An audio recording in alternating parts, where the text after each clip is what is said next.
안녕, 안녕. 쳐다보기도 싫은 약도, 끔찍한 골수 주사도, 내 신경을 긁어놓는 백혈구 수치도, 지긋지긋한 병원도 이젠 안녕이랍니다. 드디어 퇴원, 정확하게 98일 만입니다. 간호사 누나들은 이왕이면 이틀만 더 채우고 퇴원하래요. 100일 잔치를 해주겠대요. 내 마음을 몰라주는 소리예요. 사실은 그제 퇴원하기로 아빠랑 약속했거든요. 의사 선생님도 그렇게 말했고요. 그런데 하루가 또 하루가 미뤄져요. 이틀 동안 얼마나 조마조마했는지. 아빠는 먼 곳으로 여행을 해야 되니까 내 몸이 더 건강해져야 된대요. 아주 틀린 말은 아니죠. 하지만 진짜 이유가 있다고 생각해요. 내가 알지 못하는 어떤 이유. 아무튼 좋아요. 98일 중에 이틀 정도야 아무것도 아니죠. 사실 각오하고 있었답니다. 퇴원할 수 없을 거라고요. 두 번째 재발이면 살기 힘들다고 이야기를 들은 적이 있거든요. 하지만 난 살아났어요. 다시는 병원에 오지 않았으면 좋겠어요. 이제는 아프지 않고 살았으면 좋겠어요. 아주 안 아플 수는 없겠지만 감기나 몸살 정도라면 얼마든지 참을 수 있죠. 다른 아이들처럼 학교도 학원도 다니면서요. 실컷 뛰놀고 싶어요. 그리고 좋은 일만 생각하고 싶어요. 정말 그렇게 될까요? 이번에는 틀림없어요. 더듬이가 가야 할 길을 찾아주는 꿀벌처럼 내 마음속 더듬이가 분명히 말해주고 있어요. 입원하던 날은 부슬부슬 비가 내렸답니다. 얼어붙은 땅과 땅속 깊이 잠들어 있는 작은 꽃씨들을 깨우는 봄비. 그러나 나한테는 얼음처럼 차가운 빗줄기였죠. 아빠 등에 업혀 병원으로 오는 동안 나는 계속해서 몸을 떨었어요. 지금은 너무 더워요. 장마가 끝나고 태풍도 물러갔어요. 쨍쨍한 햇살이 세상을 고구마처럼 구워버릴 셈인가 봐요. 마음대로 하라죠. 햇살이 제 아무리 따가워도 문제없어요. 퇴원 기념으로 아빠가 사준 LG 트윈스 야구 모자가 있으니까요. 아주 멋진 모자예요. 모자를 쓰고 있으면 내가 마치 야구 선수가 된 것 같대요.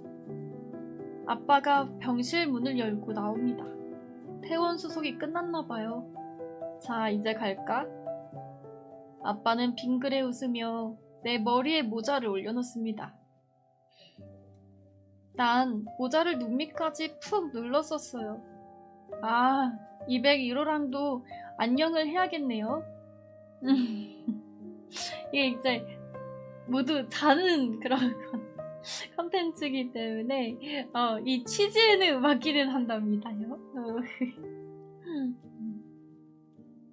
난 4개의 침대를 차례로 둘러다 봅니다. 마지막으로 성우의 자리가 눈에 들어와요. 성우의 침대는 다른 아이의 차지가 되었죠. 예찬이라는 6살짜리 꼬마요. 나라에서 치료비를 대주는 환자래요. 예찬이는 엄마 아빠가 없어요. 갓난아이 때부터 아동보호소라는 곳에서 살았대요. 그런데도 아프면 꼭 엄마 하고 울어요. 엄마 얼굴도 모르면서 왜 엄마를 부르는지 모르는 일이에요. 성우가 누워있던 침대를 보면 지금도 찔끔찔끔 눈물이 나요. 성우도 나처럼 완치가 되어서 퇴원을 했다면 얼마나 좋았을까요? 세상에서 제일 친한 친구가 되었을지도 몰라요. 우리는 같은 병이었고 똑같이 아프고 힘들었고 그런 만큼 서로의 마음을 잘 알 수 있을 테니. 바보. 그렇게 쉽게 죽을 거면 뭐하러 고생만 잔뜩 했을까. 레고 상자를 들고 예찬이에게로 갑니다. 며칠 전부터 예찬이에게 선물하기로 마음먹었죠. 해적선 레고가 6살짜리 꼬맹이에게는 어울리진 않아요. 또 선물 받은 걸 남한테 다시 선물하는 게 맞지 않은 줄도 알고요. 하지만 성우도 내 마음을 알아주겠죠. 성우가 떠난 후로는 단 한 번도 놀이를 해보지 않았죠. 갖고 있어봤자 마찬가지겠죠. 예찬이는 입을 헤 벌리고 레고와 내 얼굴을 쳐다봅니다. 예찬이가 갖고 있는 장난감이라곤 실이 다 벗겨지고 파란 짝이 달아난 울트라 인형 하나뿐이거든요. 난 예찬이에게 잠깐 웃어줍니다. 그리고 마음속으로 인사를 해요. 아무 말도 없이 떠나간 성우에게 안녕, 안녕. 이틀 미뤄진 퇴원이 차라리 잘된 일이라고까지 생각했습니다. 교회에 오기 전까지 마침 주일이에요. 주일 학교에 빠지는 일이 없는 유나죠. 틀림없이 만날 수 있을 거라고 생각했어요.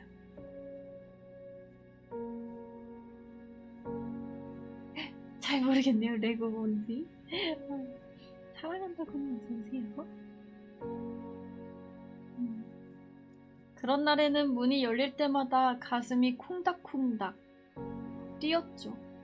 또 올 거라는 말은 그냥 인사였나봐요. 끝내 유나는 오지 않았습니다. 당연히 코스모스 꽃핀을 전해줄 수도 없었고요. 병원을 나서면서 아빠에게 교회로 가자고 말했어요. 아빠는 꼭 가고 싶으냐고 물었죠. 네 병을 낫게 해주신 하나님한테 예배를 드려야지. 전도사님이 문병을 왔었으니까 고맙다고도 해야 되잖아. 유나 이야기는 쏙 빼고 대답했어요. 정직하지 못해서 벌을 받았나봐요. 예배도 드리고 전도사님한테 인사도 했지만 유나를 만나진 못했어요. 전도사님이 내 마음을 알아차린 듯 말했습니다. 다음이가 태어난 줄 알면 다윗반 친구들이 무척 좋아했을 텐데. 휴가 기간이라 오늘은 많이들 빠졌구나. 유나는 아빠 엄마를 따라 휴가를 떠난 모양입니다. 하필이면 오늘인지 속이 상해요. 유나는 어디로 갔을까요? 내가 가는 동해라면 좋겠습니다. 동해는 아주 넓겠지만 어떻게 또 알아요? 만나게 될지. 다음아, 어디에 가서 살든 건강해라. 전도사님이 다음이를 잊지 않고 기도하마. 다음이는 교회에도 꼭 나와야 돼? 어디에 가서 살든. 그래요. 우리는 살 곳을 정하진 않았어요. 아빠가 우선 여행을 하게 될 거라고 했어요. 바다도 가고 산에도 가고. 그러다가 좋은 곳을 찾으면 그곳에서 살 생각이래요. 아빠랑 여행을 하는 건 대찬성입니다. 하지만 서울을 영영 떠나는 건 반대예요. 친구와 학교와 교회와 헤어지는 건 싫거든요. 또 우리가 집도 없는 떠돌이 신세가 된 것만 같아서 가슴이 답답해요. 옛날처럼 우리는 다시 아파트에 살 수 있을까요? 아파트에 살던 때를 생각하면 자꾸만 한숨이 나와요. 거긴 참 좋았어요. 내 방도 따로 푹신한 침대도 있고. 그런데 입원하기 전에 살던 지하방은 한낮에도 불을 켜야 할 정도로 어두컴컴했죠. 내 방도 따로 있진 않았고요. 지하방이라도 서울에서 살았으면 좋겠어요. 그런데 서울은 사람이 많아서 문제래요. 나는 아직 병균을 이겨낼 힘이 부족해서 사람들을 피해야 된다고 합니다. 아빠한테 물어봤어요. 좋은 곳을 찾으면 거기서 아주 살 거냐고. 아주는 아니야. 길어야 몇 달이란다. 아빠는 날 똑바로 보지 않고 말했죠. 난 각오했어요. 서울에서 살기는 틀렸다고요. 헤어지기 전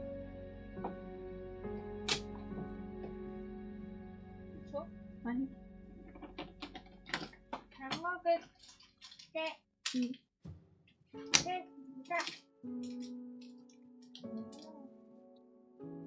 헤어지기 전 전도사님이 내 손을 잡고 기도하기 시작했습니다. 습관대로 아주 긴 기도였지만 난 계속 딴 생각만 났죠. 전도사님, 이 꽃핀을 유나에게 주세요. 난 꽃핀을 손바닥이 아프도록 꼭 쥔 채 교회를 나왔습니다. 전도사님에게 부탁하면 간단한 일이겠죠? 하지만 남의 손으로 전해주고 싶진 않았어요. 끝까지 내 주머니 속에만 있더라고. 아빠가 안전벨트를 매주고는 묻었습니다. 많이 섭섭하니? 많이는 아니야. 유나는 어디에서 살아? 왜? 꽃핀을 전해줘야지. 유나 휴가 갔대. 난 유나네 집이 어딘지도 몰라. 또 유나는 머리핀이 아주 많아서 내가 선물해도 기뻐하지 않을걸? 꽃핀을 볼 때마다 유나가 생각날 거예요. 조금은 슬퍼지겠죠? 그 옛날 엄마 사진 볼 때처럼요. 그렇지만 유나는 내 주머니 속에 꽃핀이 들어있는지도 모를 거예요. 시간이 지나면 내 이름도 얼굴도 잊어버리겠죠. 나도 빨리 유나를 잊어버리려 노력해야겠습니다. 만날 수도 없는데 자꾸 생각하면 나만 손해거든요. 프랑스로 가버린 엄마 때문에 알게 됐죠. 아이는 즐거운 듯했다. 교회를 나선 후 한동안 침울해 있더니 고속도로로 접어들자 아침나절의 새처럼 조잘됐다. 바다에 가니까 좋아. LG 트윈스 모자도 마음에 들어. 병이 나아서 아프지 않은 게 제일로 좋아. 완치가 아니었다. 강도 높은 항암제 투여로 악성 백혈구의 기세가 주춤해 있을 뿐이었다. 얼마나 납작 엎드린 채 장담할지 장담할 수가 없었다. 결국 어느 순간 이빨을 드러내 아이의 육신을 맹렬하게 물어뜯으리라. 조수석에 앉은 아이는 마냥 유쾌한 낯으로 차창 밖 세상에 열중했다. 줄곧 병원 주위에만 머물렀던 아이에게는 모든 게 새롭고 놀라운 모양이었다. 환호성을 질러대며 이런저런 것들을 물어왔다. 그는 물은 것 이상으로 세세히 대답해 주었다. 살며 겪게 될 것까지 이야기하며 그런 자신의 천연덕스러움에 혀를 내둘렀다. 아내는 오지 않았다. 사흘에서 다시 이틀을 더 기다렸다. 부질없는 믿음을 재차 확인했다. 아내를 탓하고 싶진 않다. 스스로를 향한 한탄, 역시 역겨운 노릇이었다. 다만 헛되이 보낸 이틀이 안쓰러웠다. 단지 이틀.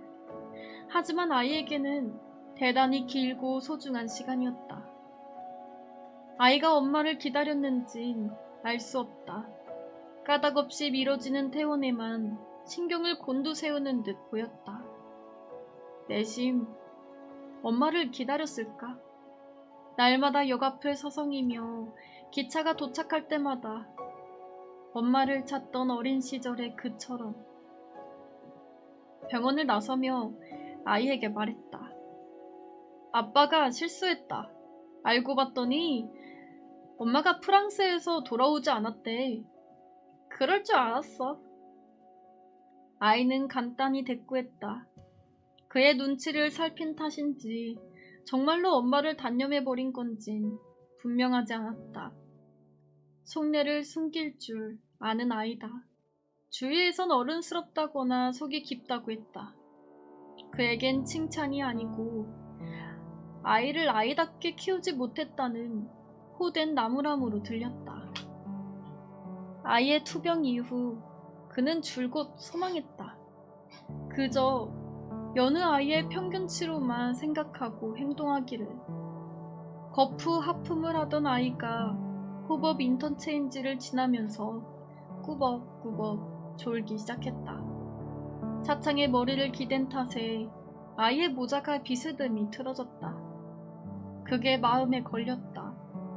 모자를 반듯하게 씌워줘야 된다고 생각하면서도 그는 냉큼 손을 뻗지 못했다. 창백하다 못해 실핏줄이 여실히 드러난 아이의 뺨을 타고 땀방울이 흘러내렸다. 어서오세요. 회식 반갑습니다.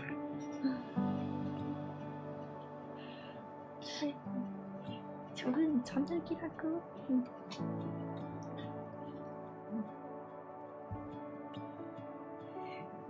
조금이라도 이상 조짐이 보이면 곧바로 병원에 오셔야 됩니다. 사나흘에 한 번씩은 연락을 꼭 하시고요. 민 과장은 거듭 다짐을 받고서야 퇴원에 동의했다. 고개를 끄덕이면서도 그는 속말을 되뇌었다. 그런 일은 없을 겁니다. 입원이 계속된데도 아이는 근본적인 치료를 받을 수가 없었다. 백혈구 수치의 체크와 감염 예방을 위한 조치일 뿐이었다. 골수 이식의 가능성이 사라진 그 순간부터 기대하고 싸워나갈 이유조차 잃어버렸다. 퇴원은 당연했고 퇴원하고 나면 오히려 마음이 편하리라 생각했다. 틀렸다. 줄곧 진흙탕 속에 머리를 쳐박고 있는 듯했다. 누군가에게 머리를 잡혀 사정없이 휘둘리고 있는 느낌이었다. 아이의 상태가 언제 어떤 식으로 악화될지 모를 일이었다. 성우의 경우가 그랬다. 성우는 완치의 가능성이 높았고 회복 단계에 있었음에도 한순간 끝이 나버렸다. 이틀 전에 만났던 여자는 그게 억울하다고 했다. 억울해서 참기 힘들다고 말했다. 이 병원에는 절대로 오지 않겠다고 다짐했어요. 이제 아이도 없는데 어쩌자고 오는 건지. 아이의 병실을 무연히 바라보다 돌아간다고 했다. 아직 여자는 아이를 떠나보내지 못했다. 그런 날을 기대하지도 않은 듯했다. 그는 여자에게서 자신의 모습을 엿보며 진저리를 쳤다. 아이를 떠나보낸 뒤 이 세상을 살아낼 한 움큼의 힘이라도 남아있을까? 살아가야 될 억지 이유라도 만들어낼 수 있을까? 오후 4시. 내처 목적지까지 내닫기에는 조금 늦은 시간이었다. 문막 휴게소 구석자리에 승합차를 세우자 아이가 깨어났다. 주위를 두리번거리며 물었다. 옛날에도 여기서 쉬었지, 아빠? 몇 년 전 여행을 아이는 용케 기억하고 있었다. 아내와 함께 떠났던 마지막 여행이었다. 김밥이랑 우동 먹었던 거 생각나. 아빠는 비빔밥, 엄마는 햄버거. 아이의 비상한 기억력에 그는 난감했다. 아이의 기억 속에 즐거웠던 추억만 깃들었길 기대할 수는 없었다. 그들 부부의 균열을 지켜봐야 했던 쓰라린도 고스란히 남아있으리라. 또 먹고 싶어, 아빠. 석 달 내내 병원에서 제공하는 멸균식만 먹었던 아이다. 염분을 빼 버리고 살균 처리한 무미한 식사였고 금지와 억제와 강요만이 가득했던 일상의 한 단면이었다. 10살짜리 아이가 누릴 수 있는 정상적인 삶을 누리게 하자. 하루의 즐거움이 천년의 고통보다 소중하리라. 무모한 퇴원이라는 민 과장의 반대를 애써 외면할 수 있었던 이유였다. 그러나 면역력이 극도로 약화된 아이에게 시중에서 파는 김밥과 우동을 태연히 먹일 수는 없었다. 아이의 모자를 반듯하게 고쳐주고 나서려는 찰나 아이가 스스로 마스크를 챙겨 입가에 둘렀다. 아이의 마음에 드리운 그늘을 확인하는 순간이었다. 감염을 예방하기 위해 가능하면 사람이 모인 곳을 피해야 마땅했다. 하지만 휴가의 절정인 탓에 휴게실 내부는 어깨가 부딪힐 만큼 사람들로 붐볐고 마스크를 한 아이에게 사람들이 곁눈질을 해댔다. 휴게실 안쪽 편의점으로 들어선 그는 아이에게 돈을 쥐어주었다. 마음대로 골라도 돼.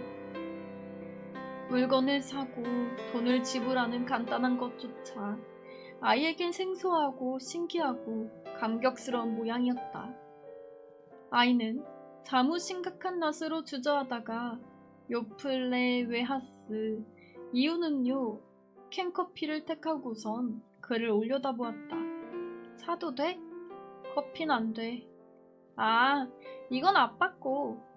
아이가 마스크를 내려 낼름 혀를 내밀고는 캔커피를 건넸다. 저물녘 나그네는 먼 곳을 바라보지 않는 법. 거대한 기쁨을 기대할 이유가 없었다. 눈앞에 보이는 기쁨의 조각만으로도 충분했다. 그는 캔커피를 아이의 뺨에 슬쩍 대고는 마스크를 바로 잡아주었다. 아이가 가판대 꽂힌 지독체를 가리켰다. 우리가 갈 만한 곳이 있을까? 물론이지. 갖고 싶어? 비쌀 것 같아. 아빠 돈 많아. 굉장히 부자야. 그는 지갑이 든 뒷주머니를 손바닥으로 호기롭게 두드렸다. 가난한 아버지를 둔 탓에 아이는 나이에 걸맞지 않은 돈 걱정까지 하고 있었다. 차를 세워둔 곳으로 걸음을 옮기던 아이가 화장실에 눈길을 주며 말했다. 아빠 오줌. 지저분할지 모르니까 다른 곳을 찾아보자. 그는 아이의 손을 잡고 휴게소 건물로 돌아갔다. 벽돌담 주위로 코스모스들이 성급하게 피어 있었고 잠자리들이 군무를 즐기듯 코스모스 주위를 맴돌았다. 여기서 오줌 누면 경찰 아저씨한테 혼날걸? 다음이는 특별하니까 괜찮아. 창피해. 아빠도 같이 누자. 아이는 안심한 듯 바지를 내렸다. 아이와 나란히 선 채 그가 말했다. 누가 멀리까지 보내는지 시합하기다. 아이가 잔뜩 허리를 뒤로 젖혔고 아이의 오줌밭에 오후의 햇살이 기겁을 하듯 튀어올랐다. 아이와 나란히 서서 소변을 본 적이 과연 있었던가. 처읍이라고 뭐 그리 대단할까. 그러나 그는 형언키 어려운 간격으로 아이의 오줌밭에서 눈을 떼진 못했다. 겁났소. 사람들이 볼까봐? 아니, 잠자리들이 고추를 깨물까봐. 아이의 경쾌한 웃음소리에 비로소 그는 가슴에 두텁게 덮여있던 두려움을 막막함이 거치는 느낌이었다. 떠나오길 잘했다. 참 잘했다. 이번에 있었다면 아이는 마지막까지 소리내 웃어보지 못했으리라. 아빠는 승합차의 세 번째 의자를 뒤로 밀어냈어요. 넓어진 바닥과 버너, 코페를 가지런히 놓았죠. 아빠는 카레라이스를 만들고 있어요. 감자를 깎고 양파도 자르고 고기도 잘게 썰고. 아빠의 이마에는 송글송글 땅방울이 맺혔어요. 아빠 말에 의하면 우리 차는 지금 식당차가 된 거래요. 나중에 의자들을 모두 펴면 침대도 된대요. 아빠는 자랑스럽게 말했고 난 철부지 꼬맹이처럼 굴었지만 크다고 무조건 좋은 차가 아니라는 것쯤은 알고 있답니다. 그래요. 우리 차는 고물딱지예요. 군데군데 찌그러져 있고 빨리 달리지도 못하고 특히 비타키를 올릴 때는 내려서 엉덩이를 뻥 차주고 싶을 정도라니까요. 그래도 기뻐요.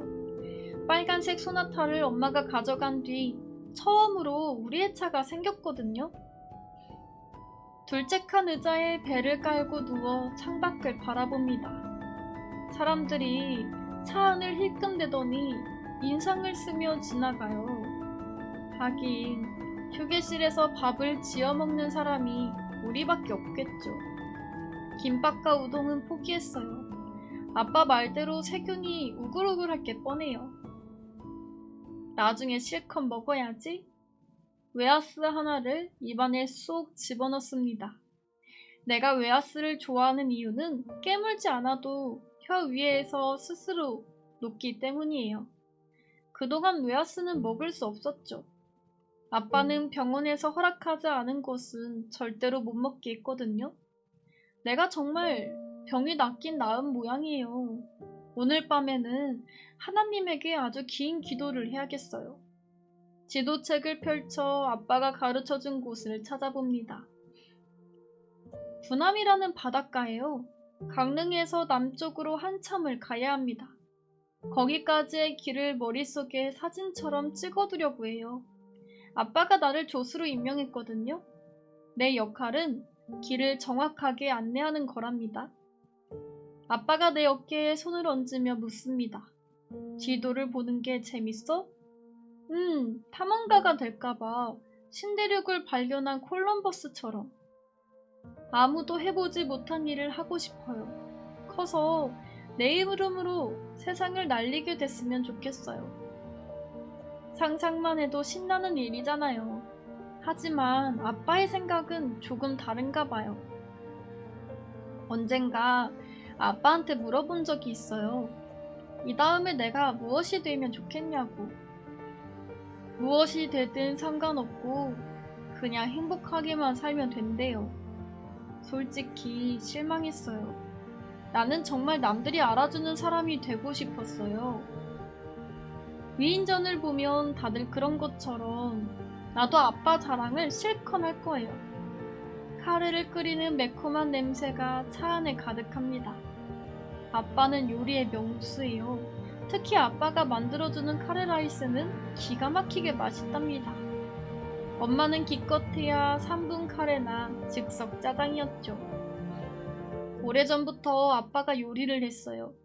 요리가 재미있대요. 요리는 그렇다고 쳐도 설거지, 청소, 빨래가 재미있었을 리는 없잖아요. 엄마가 하지 않았으니 아빠 차지가 된 거죠. 엄마 생각은 하고 싶지 않아요. 고개를 흔들어 봐도 소용없어요. 특히 나빴던 기억들만 차례차례 떠올라요. 나빈이 어서오세요. 아빠는 엄마를 미워하지 말래요. 나도 그랬으면 좋겠어요. 정말 그런 날이 오긴 할까요? 우리는 원주에서 하룻밤 자기로 했습니다. 빨리 바다를 보고 싶어요. 시간이 아주 많으니까 서두를 필요는 없다고 아빠가 말했습니다. 고집을 부리지 않았어요. 깜깜한데 운전하면 아빠가 피곤할 거 아니에요? 여간을 정하고 우리는 밖으로 나왔습니다. 손을 잡고 시내를 걸어 다녔죠. 오늘은 아빠가 한턱 내마. 아빠는 장난감 가게로 나를 데려갔습니다. 한턱은 이미 낸 셈이었죠. 서울을 떠나기 전 아빠는 백화점에서 비싸고 멋진 옷을 사주었어요. 내가 고른 옷은 딱 하나였습니다. 곰돌이 푸가 그려진 티셔츠. 아빠는 무슨 이유에선지 가을에 입을 옷을 3벌씩이나 샀습니다. 장난감은 별로예요. 성우의 해적선 레고가 자꾸만 생각나요. 아빠는 이것저것 자꾸만 내 손에 쥐어주려고 했고 하나같이 비싼 것들이었죠. 장난감 대신 다른 것을 사달라고 했어요. 대항해 시대라는 게임 CD요. 아빠는 냉큼 고개를 끄덕였습니다. 솔직히 걱정됐거든요. 게임을 하려면 아빠의 노트북을 차지해야 될 텐데 그럼 아빠는 글을 쓸 순 없잖아요. 아빠가 당분간 노트북을 사용할 일은 없대요. 또 탐험가가 되기 위해선 필요한 게임이라네요. 지금은 서점입니다. 아빠는 시집을, 나는 만화책 드래곤볼을 살펴보고 있는 중이죠. 드래곤볼이 무지무지 재미있다는 얘기를 성우한테 들었어요. 성우는 비디오로 봤대요. 드래곤볼 7개를 모두 모으면 한 가지 소원을 이루어진다는 내용이라네요. 세상에 정말 그런 게 있다면 딱 한 가지 소원이라면 무엇을 골라야 될까요? 고민입니다. 난 소원이 무지 많은 욕심꾸러기거든요. 우선은 아프지 않았으면 좋겠고요. 아빠가 돈 걱정하지 않았으면 좋겠고요. 엄마가 돌아와서 우리에게 용서를 빌었으면 좋겠고요. 맨날 누나도 만났으면 좋겠어요. 아빠가 내 어깨 너머로 고개를 내밉니다. 재밌니? 재밌으면 사자. 만화책이잖아. 어떤 책이든 읽고 나서 많은 생각을 하게 된다면 그건 괜찮은 책이란다. 사실 아빠도 동화책보단 만화책을 훨씬 더 좋아했어. 그래도 사지 않겠다고 하자 아빠가 이유를 묻습니다. 드래곤볼은 아주 긴 만화책이에요. 읽다가 중간에 그만둘 거라면 처음부터 안 보는 게 낫죠. 그런데 아빠가 42권 전부를 사고 맙니다. 난 놀라 자빠질 지경이에요. 걱정도 되고요. 아빠가 돈을 너무 펑펑 쓰고 있어요. 정말 부자가 된 걸까요? 부자는 갑자기 될 수 없잖아요. 내가 병이 나은 게 너무 기뻐서 기쁜 표시를 내고 싶은 모양이에요. 아빠가 내 모자를 노크하듯 가운데 손가락으로 툭툭 두드리며 말합니다. 대신 아빠랑 약속해야 된다. 하루에 한 권씩만 읽기로.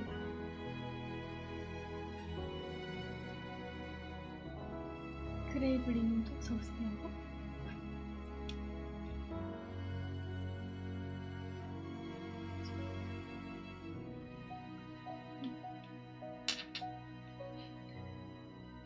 약속을 했으니까 지킬 거예요. 한 가지만 이상해요. 그때까지 계속 여행 다니겠다면 학교는 어떡하죠? 유나는 어떻게 만나죠? 또 아빠가 일을 안 하면 어떻게 살아가죠? 갑자기 영재 누나가 보고 싶어집니다. 아빠 빼놓고 누나만큼 나를 잘 아는 사람도 없죠. 누나한테는 마음속 이야기를 다 할 수 있어요. 누나는 나처럼 아팠고 나도 누나처럼 병을 이기고 싶었거든요. 누나는 내가 생각이 너무 많아서 탈이래요. 생각에 꼬리를 잘라낼 줄 알아야 된대요. 그래야 병이 빨리 낫는다고. 병은 나았는데 어째서 생각의 꼬리는 자르지 못하는 걸까요? 절로 한숨이 나옵니다. 다움이 힘들구나. 조금. 솔직히 지쳤습니다. 특히 다리에 힘이 없어요. 임원 한동안 기껏해야 복도를 걸어다닌 정도였죠. 아빠가 손이라도 잡아줬으면 좋겠는데 양손에는 드래곤볼이 담긴 쇼핑백 2개가 들려있습니다. 아빠한테 업히렴. 내가 애긴가 뭐? 아빠가 업어주고 싶어서 그래. 아빠의 등이 바다보다 넓다고 생각했던 적이 있었죠. 내가 큰 탓인가요? 아빠의 등이 부쩍 좁아진 것 같고 어깨뼈도 만져질 만큼 툭 튀어나와 있습니다. 아기 때는 꼭 업어줘야 잠을 잤단다. 난 지독한 울보였다고 엄마가 그랬습니다. 나 하나 키우는 게 10아이 키우는 것보다 힘들었대요. 그렇지만 엄마가 날 업어줬던 기억은 없어요. 지금처럼 없고 아파트 단지를 몇 바퀴 돌아야 겨우 잠이 들었지. 창피하진 않았어? 그랬을 거라고 생각하니? 나는 대답 대신 아빠의 귀를 가만히 만져봅니다. 그리고 대답해요. 속으로요. 나중에요. 내가 커서 힘이 세지면 아빠를 실컷 업어줄게요. 어묵눈이 한 쌍이 불이 나게 꽁지를 흔들며 산 벚꽃나무 가지 사이를 옮겨다녔다. 소슬바람이 군락을 이룬 개망초를 흔들어댔다. 아이는 툇마루에 배를 갈고 누워 드래곤볼을 읽고 있다. 7권째. 서울을 떠나온 이후 흘러간 날들이었다. 부남에서 사흘, 판설굴이 있는 데이라에서 하루. 그의 어린 시절에 비해 오래된 셔츠처럼 남루해진 사북에서 다시 하루. 그리고 정선 사락굴에서 이틀째 보내고 있었다. 그동안 아이는 미열과 구토, 설사에 시달리긴 했어도 딱히 고통을 호소하진 않았다. 감사한 일이었다. 가능한 아이가 소원하던 바다에 오랫도록 머물고 싶었다. 피서의 절정이었고 성수기에 비싼 숙박료를 지불하며 장기간 머물 형편이 못 되었다. 아이의 건강을 위해서도 사람들로 붐비는 해변보다는 인적이 드문 쪽을 찾는 편이 나았다. 베이리와 사북을 다니며 거처할 수 있는 곳을 찾았다. 첩첩산 중 사라골까지 흘러든 것은 뜻밖의 만남 때문이었다. 정선요랑의 부식을 마련하고 승합차를 주차해 놓은 곳으로 돌아왔을 때 아이는 노인과 함께 나무 그늘 아래 평상에 앉아 이야기를 나누고 있었다. 필경 노인에게서 받았을 썩 싶은 옥수수를 손에 든 채로 아빠, 할아버지가 옥수수 주셨어. 먹어도 돼? 옥수수를 소화해낼 수 있을까? 그는 망설이는 스스로에게 혀를 내둘렀다. 금지와 억제를 걷어내자고 수없이 다짐하면서도 번번이 그 구렁텅이 속으로 아이를 밀어대곤 했다. 먼저 고맙습니다 해야지. 노인이 너털 웃음으로 터뜨리며 말을 받았다. 벌써 10번도 넘게 애쓰다. 경우가 보통 바른 아이가 아닙니다. 노인은 장을 보고 돌아갈 요량으로 버스를 기다리듯 커다란 보따리 2개를 발치해 두고 있었다. 영감님, 어디까지 가십니까? 노인의 목적지는 그가 예정해둔 곳과 반대였다. 예정일 뿐 반드시 가야 할 곳은 아니었다. 또한 그곳에서 용케 거처를 만나리라는 보장도 없었다. 산에 기대어 사는 늑다리라오. 노인은 산나물이나 약초 따위를 열양장터에 내다 팔아 양식을 마련한다고 했다.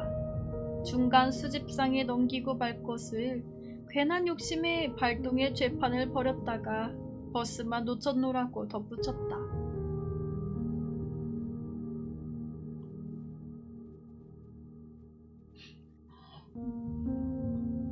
가끔 오류가 있더라고요.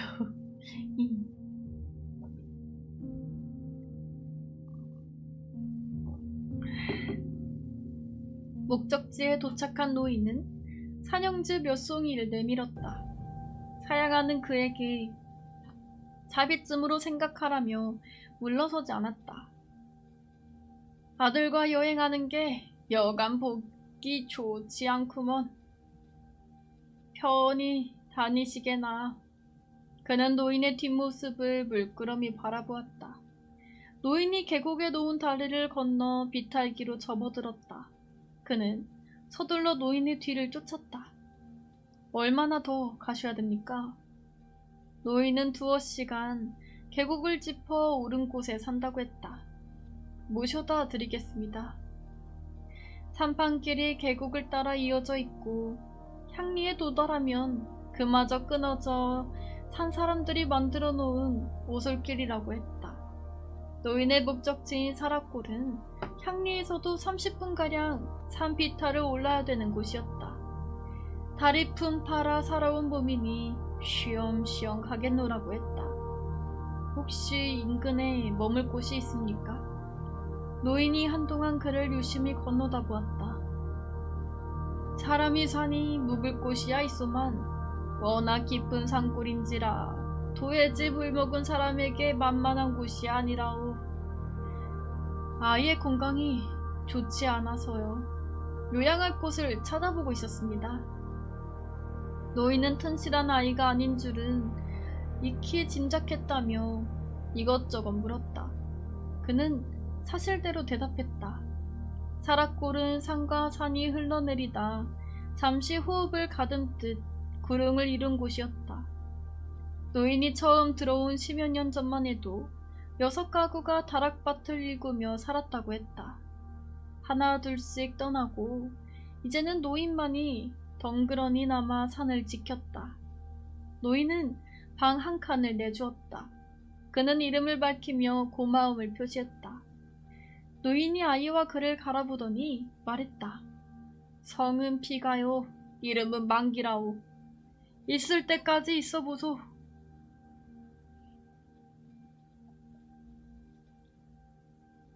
맑은 공기, 바위 틈에서 솟아오르는 약수, 자연이 주는 신선한 먹을거리, 감염을 염려하며 사람들과 부대끼지 않아도 된다는 점. 그는 만족스러웠다. 사라골은 그들을 위해 마지막으로 예비해둔 안식의 땅인 듯 했다. 아이의 입장에선 어떨까? 아이는 간혹 멍한 눈으로 산마루를 올려다보곤 했다. 자연의 정치를 알아차리기엔 아직 너무나도 어린아이였다. 살아온 도시에 대한 미련을 꾹꾹 눌러 다스리기에도 그러할 터였다. 그나마 전기시설이 되어 있었다. 다행이었다. 아이는 컴퓨터 게임에 푹 빠져 있었다. 지금은 드래곤볼을 읽는 중이다. 아이는 눈에 색이라도 하듯 천천히 책장을 넘겼다. 딱히 서둘 까닭은 없었다. 하루의 시간은 더디게 흘러갔고 아이 역시 나름대로 그 넘쳐나는 시간의 흐름을 깨달은 듯 싶었다. 피노인이 산후를 때 채비로 방에서 나왔다.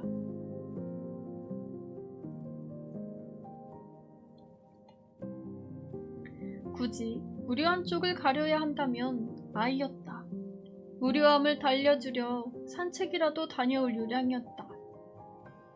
아이의 손을 잡고 한껏 더딘 걸음새로 오솔길을 걸으며 나무와 들꽃과 산새의 이름을 알려주고 계곡바위에 서로의 등을 기대 앉아 아이가 알고 있는 동료를 부를 참이었다. 혹은 30분 거리인 향리로 내려가 폐교를 찾는 것도 괜찮은 일이었다. 준비하게. 잠시라도 아이를 떠나 있는 게 마뜩 참기에 그는 손을 내저었다. 그의 내심을 훤히 헤아리고 있다는 듯 피노인이 아이에게 동의를 구했다. 아이는 얼마나 걸릴 거냐고 물었고 피노인은 2시간이면 돌아오리라 대꾸했다. 아빠, 난 지금부터 대항해 시대를 할 거야. 아빠 올 때까지 지팡그 왕국을 찾아놓고 있을게. 아이는 포르투갈 황제 카를로스로부터 지팡그 왕국을 발견하라는 명령을 받았다. 지팡그는 일본이었고 16세기가 시대적 배경인 게임 속에서 일본은 미지의 땅이었다. 아이는 리스본에서 출항해 에스파냐 함대에 앞서 일본을 찾아내야 할 터였다. 따로 할 말이 있다는 피노인의 재촉을 받고서야 그는 집을 나섰다. 물풀의 나무, 박달나무, 피나무, 고로쇠나무, 참나무, 자작나무, 우울창한 숲을 헤치고 피노인이 뒤를 쫓아 산비탈을 올렸다. 10여 분이 채 못돼 그는 헉헉대기 시작했다. 이른 고개를 바라보는 피노인은 수만 번 고르지 않았다. 마치 바위산을 오르는 한 마리 사냥처럼 자연스럽고 부드러웠다. 산의 틈새를 정확히 꿰뚫고 있는 듯했다. 그 틈새를 오르며 피노인은 버섯과 약초 따위를 찾아내 등의 맨 자루 앞에 집어넣었다. 한없이 뒤처지는 그를 기다리다 다시 오르기를 몇 차례. 거듭하던 피노인이 산마루에 올라서자 비로소 자리를 잡았다. 그가 거친 숨결을 다스린 걸 기다린 후 피노인이 입을 열었다. 내일부터는 산에 기대어 살아보시오. 아이 곁을 떠날 형편이 못 됩니다. 병원에선 도무지 손을 쓸 수 없다고 하던가? 그는 고갯짓으로 대신했고 피노이는 길게 한숨을 토해냈다. 허허, 낭패로구만. 피노이는 오랫동안 산을 굽어보았다. 그는 발집게 쌀이태까지를 부질없이 부러뜨렸다. 바람이 산마루를 감싸고 건들 불어왔고 동고비 한 마리가 골을 따라 내려갔다. 저 아래 산모퉁이를 돌아 외딴 집에는 아이 홀로 남아있을 거라는 이야기였다. 내가 이 산골짜기까지 기어든 데는 그럴 만한 사연이 있지. 피노이는 18살이 되던 해부터 막장에 드나들기 시작했다.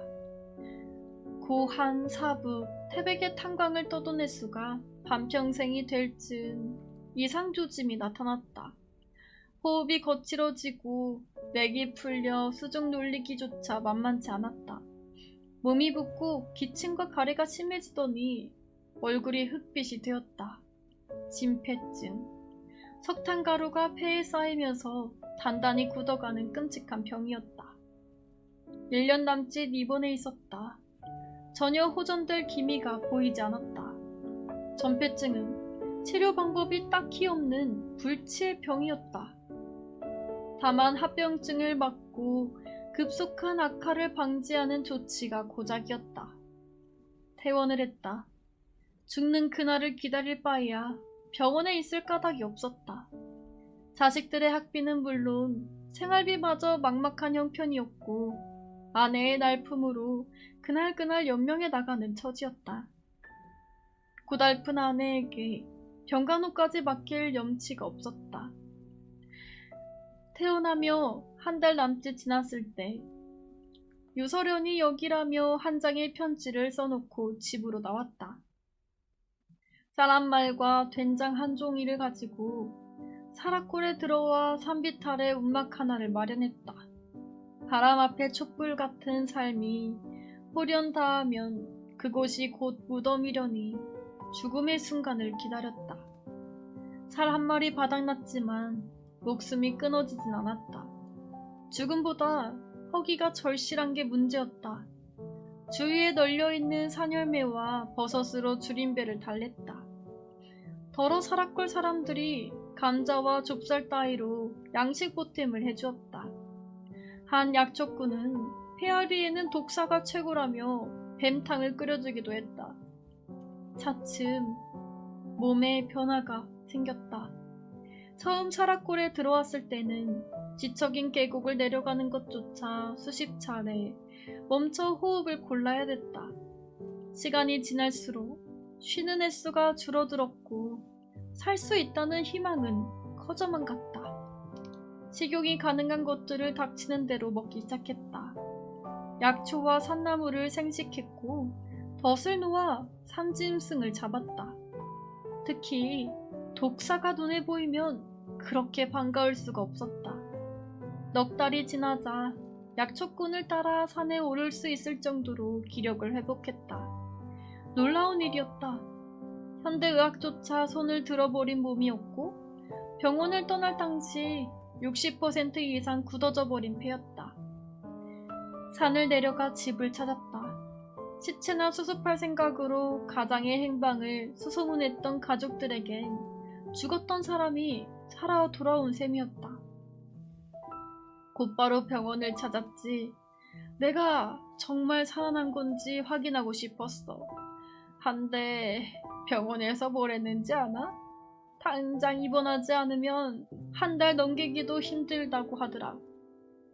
입원하는 대신 사라골로 돌아왔고 10년이 훨씬 지난 지금까지 40%의 폐기능만으로 살고 있네. 어느덧 산에 익숙해진 몸은 감기 한 번 안 걸려 강골이 되었어.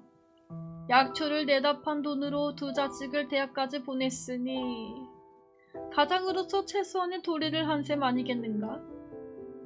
피노인의 이야기를 들으면서 그는 줄곧 생각했다. 생존을 가능케 한 이유가 무엇일까? 눈에 띄는 대로 생식했다는 어느 약초의 신비한 효능 때문일까? 그는 마음속으로 도리지를 쳤다. 우연이고 일종의 유행일이다. 먼 곳에서 들려오는 신기루 같은 풍문일 뿐. 불치병 환자에게 무엇이 특효라는 식의 이야기가 얼마나 많든가. 그 역시 사기성 짙은 유혹을 숱하게 받아온 처였다. 군뱅이를 볶아 먹이라는 둥, 민간요법이라며 어느 약초를 어느 물에 몇 차례 끓여 마시게 하라는 등 초야에 묻힌 자가 심혈을 기울여 발명했다는 신약을 복용해보라는 등 하다못해 병고침에 놀라운 능력을 지닌 자가 있다며 기도원을 찾아가 보라는 등 불치병이란 현대의학이 풀어야 될 미제의 숙제였다. 중세를 암흑기로 만들었던 페스트나 천연두를 극복해버린 경우처럼 어느 순간 백혈병도 손쉽게 치유할 수 있는 날이 올 것이다. 그랬다. 오늘의 무력함에 분개할지언정 의학 자체를 불신할 필요는 없었다. 아이를 살린다고 장담은 못하지. 허나 넋놓고 있을 수 없지 않나? 내일부터 약초도 캐고 뱀도 잡아보고 하세. 그는 정중하게 피노인의 제의를 사양했다.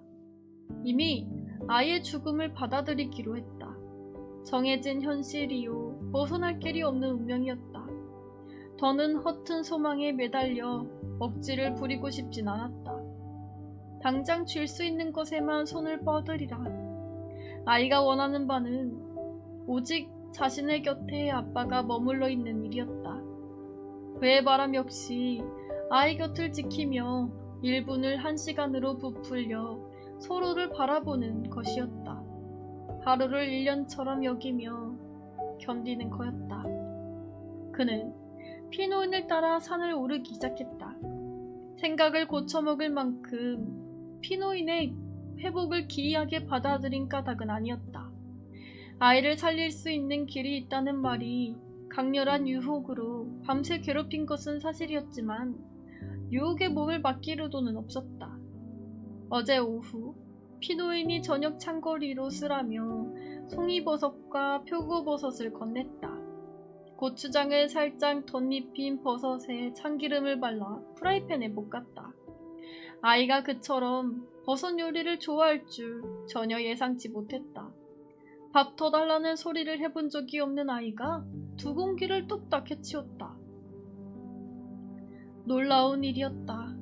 아니, 눈물이 날 만큼 고맙고 기뻤다.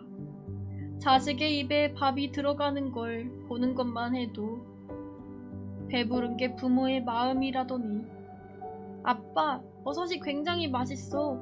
매일매일 먹었으면 좋겠어요.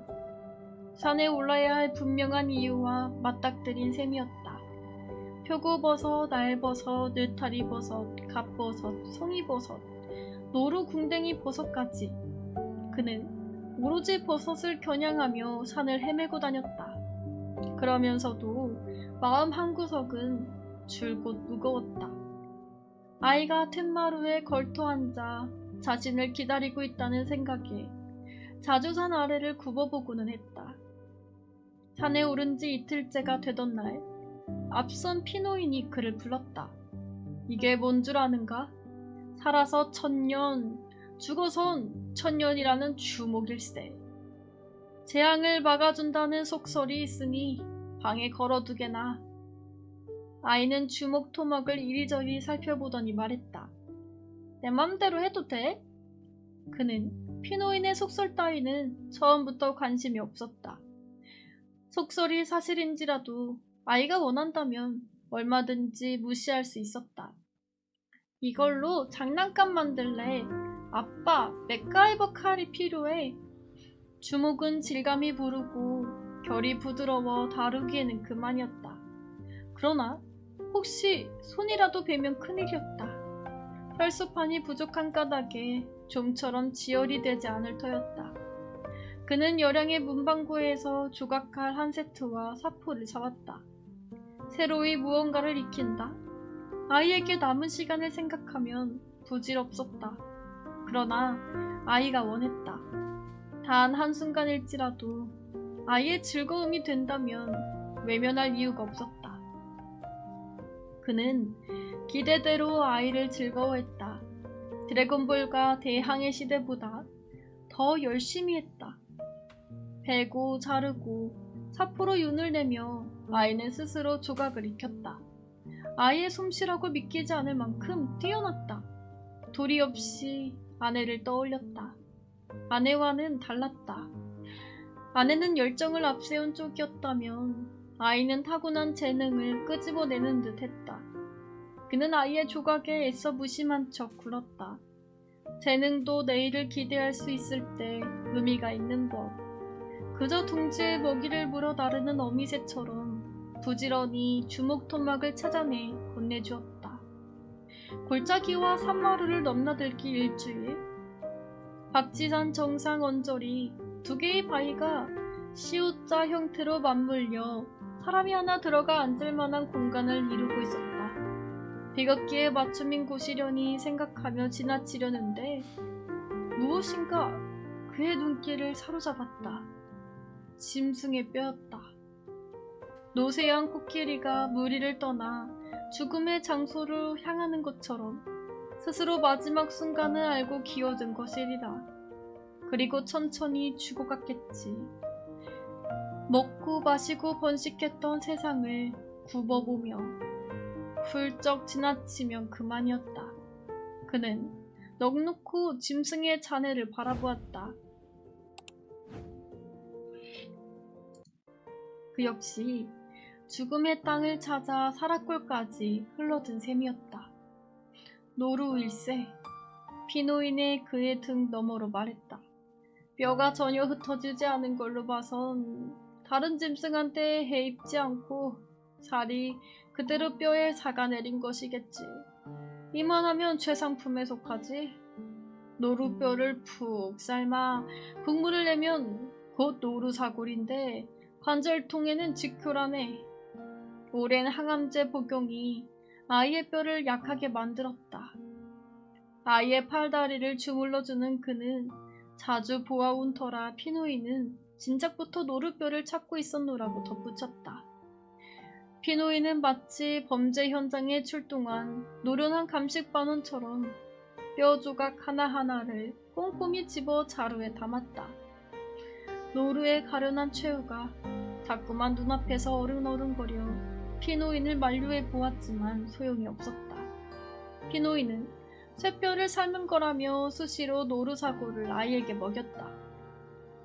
즉효라는 말대로 사흘째부터 아이는 팔다리의 통증을 호소하지 않았다. 하루가 다르게 아이의 얼굴이 뽀얗게 살이 올랐다. 식욕이 좋아졌고 구토와 설사가 멎었고 급작스런 발열과 잇몸 출현, 경련 증세가 나타나지 않았다. 밤새 숱하게 뒤척이며 깨어나는 일도 사라졌다. 놀라운 일이었다.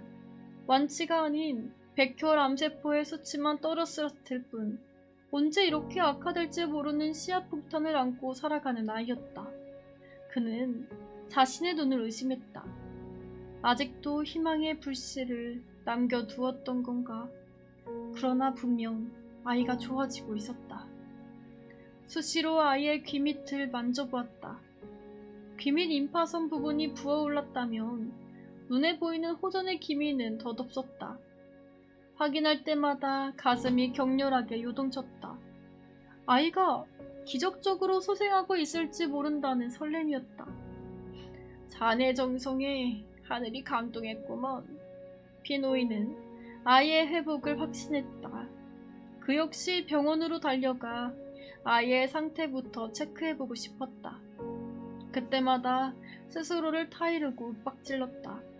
동일한 결과를 통보받게 된다면 지금의 평안마저 깨트리는 꼴이었다. 그래, 오늘은 무사히 넘어서고 있었다는 사실에 만족하자. 그리고 감사하자. 피노인이 그랬던 것처럼 닥치는 대로 아이에게 먹이기 시작했다. 약초를 찾아 산을 헤맸다. 삼지구엽초를 따기 위해 가파른 절벽을 기어올라도 힘든 줄 몰랐다. 독사를 보면 겁도 없이 냉큼 손부터 내밀었다. 한 달이 훌쩍 흘러갔습니다. 그새 여름도 인사 없이 사라졌어요. 아침 저녁으로 서늘한 바람이 불어오고 박지산 꼭대기에는 울긋불긋 단풍이 든 나무들이 보입니다. 가을이 왔구나 싶으면 어느새 겨울로 넘어가는 게 산골의 날씨란다. 할아버지가 말해줬어요. 사라코의 겨울이 굉장히 길고 춥대요. 눈이 한번 내리기 시작하면 처마 밑까지 쌓인대요. 그럴 땐 며칠 동안 집 안에 있어야 되고요.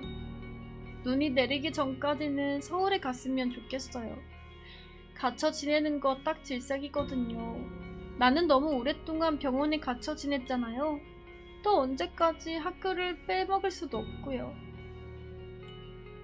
아빠한테 아직 내 생각을 말하진 않았습니다. 참을 수 있을 때까지 참아보려고요. 나는 잘 참아요. 주사도 약도 심심한 것도 슬픔도 내가 봐도 신기할 정도죠. 그래도 아빠가 알아봐줬으면 좋겠어요. 내가 참는 이유가 거의 아빠 때문이라는 사실을요. 아빠는 부엌에서 뱀탕을 끓이는 중이랍니다.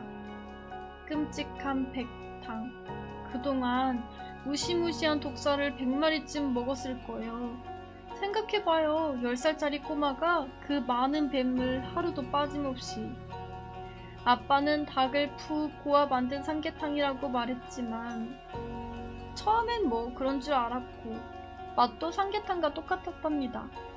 다리를 무척 좋아하는데 아빠의 삼계탕에는 아무리 뒤적거려도 닭다리는커녕 살코기 한 점이 들어있지 않는 거예요.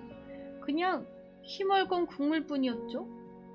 아빠 혼자서 살코기를 몽땅 먹어치울 리도 없는데 웃기잖아요. 며칠 전 살금살금 부엌으로 가보았습니다. 기절할 뻔했어요. 아빠가 장작불 위 항아리 안에 뱀을 넣고 있지 않겠어요? 살아서 꿈틀거리는 뱀을 기다란 나무젓가락으로 집어서요. 그러니까 아빠는 매일매일 나를 혼자 두고 그깟 뱀이나 잡으러 다녔던 겁니다. 나는 징글징글한 뱀을 매일 먹고 있었던 거고요. 거짓말쟁이 아빠. 화딱지가 나서 마구 소리쳤어요. 다시는 뱀탕을 먹지 않겠다고요. 아빠는 미안하다고 했습니다. 하지만 무슨 일이 있어도 뱀탕은 먹어야 된다고. 내 건강이 좋아진 게 순전히 뱀 때문이라고요. 뱀을 먹는다고 과연 건강이 좋아질까요? 솔직히 내 몸이 튼튼해지긴 했죠. 아빠 따라 박지산 꼭대기도 올라갈 수 있을 것 같아요. 아무리 그래도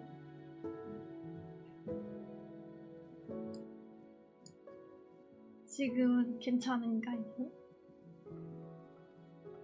뱀탕.